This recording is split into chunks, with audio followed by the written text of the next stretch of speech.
കൂടുതൽ വാർത്തകളും വീഡിയോകളും കാണാൻ ഈ ചാനൽ സബ്സ്ക്രൈബ് ചെയ്യുക. കൂടെ ബെൽ ബട്ടൺ അമർത്തുക.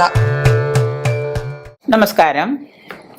ശ്രാദ്ധം മുട്ടുന്ന ദിവസം നിശ്ചയിക്കുമ്പോൾ ശ്രദ്ധിക്കേണ്ടത് എന്ത്? മരിച്ച തീയതിയോ നക്ഷത്രമോ ആണ് പ്രധാനമായിട്ട് വർഷം തോറും നമ്മൾ ശ്രാദ്ധം നടത്തുന്നത്.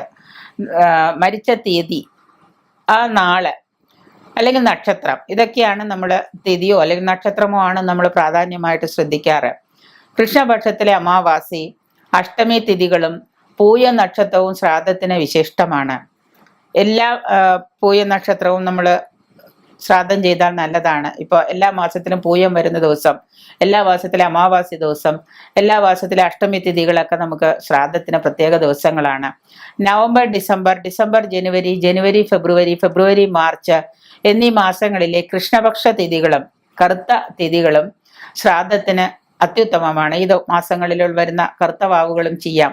ഒരു മാസത്തിൽ 2 തവണ ശ്രാദ്ധ നക്ഷത്രം വന്നാൽ ആദ്യത്തേത് എടുക്കുക എന്നുള്ളതാണ് പറയാറ്. പിറന്നാളാണ് 2 വരുന്നതെങ്കിൽ രണ്ടാമത്തത് പിറന്നാളിന്റെ എടുക്കുക. ശ്രാദ്ധത്തിനാണെങ്കിൽ ആദ്യത്തേത് എടുക്കുക. 2 നാൾ ഒരു മാസം വന്നാൽ ആദ്യത്തേത് ശ്രാദ്ധം ഊട്ടാൻ എടുക്കാം.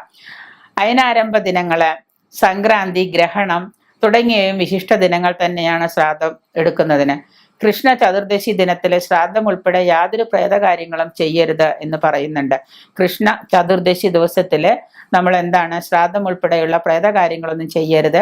അതിന് പറിച്ച് തൊട്ടടുത്ത ദിവസത്തിൽ അത് ചെയ്യാം. തൃക്കേട്ട, തിരുവോണം, പൂയം, അവിട്ടം, പൂരം, പൂരാടം, പൂരുരുട്ടാതി, ചതയം, ചിത്തിര, അനിഴം, ഭരണി, അശ്വതി, ചോതി, മകം, അത്തം എന്നീ നക്ഷത്രങ്ങളും തിങ്കൾ, ശനി എന്നീ ആഴ്ചകളും ശ്രാദ്ധത്തിന് ഉത്തമം തന്നെയാണ്. ചൊവ്വ, വെള്ളി ദിവസങ്ങളും ഇടവം, തുലാം രാശികളും ശ്രാദ്ധം നടത്തുന്നതിന് നല്ലതല്ല. അപ്പം ചൊവ്വ, വെള്ളി ദിവസങ്ങളിൽ വന്നാൽ ഉടനെ അടുത്ത ദിവസത്തേക്ക് മാറ്റാം. അതുപോലെ തന്നെ ഇടവം, തുലാം രാശികൾ വന്നാൽ ഉടനെ ആ രാശികളും മാറി നല്ല രാശി നോക്കി എടുക്കാം. ഇതൊക്കെ തന്നെ ശ്രാദ്ധത്തിന് വളരെ നല്ലതാണ്. ശ്രാദ്ധം മുട്ടുന്ന ദിവസം നിശ്ചയിക്കുമ്പോൾ ഈ കാര്യങ്ങളൊക്കെ ശ്രദ്ധിക്കുന്നത് വളരെ നന്നായിരിക്കും.